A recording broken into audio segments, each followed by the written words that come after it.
გასულ კვირას ერთმა თამაშმა $10 მილიონი იშოვა. ეს თამაში არ ყოფილა AAA სტუდიის მიერ შექმნილი. არ ყოფილა არც Rockstar-ის, არც CD Projekt Red-ის. Mouse PI for Hire შეიქმნა პოლონეთში Fumi Games-ის მიერ. პირველ კვირას მათ გაყიდეს 360,000 ეგზემპლარი.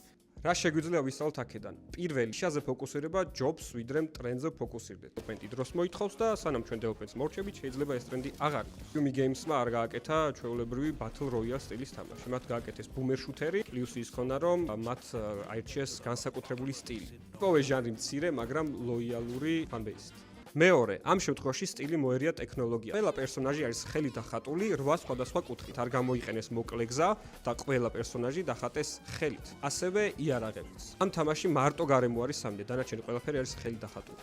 მესამე, wishlist-ები წინასწარ. ბევრად წინასწარ. Wishlist-ების მოგროვება არ დაუწყია. თამაშის გამოშვებდნენ 3 თვით ადრე. ეს პროცესი იყო 2 წლიანი და მოგროვს 2 მილიონი wishlist-ი Steam-ზე. როდესაც თქვენ თამაშს დაგეგმოთ, თავიდანვე უნდა დაიწყოთ კომუნიკაცია თქვენს community-სთან.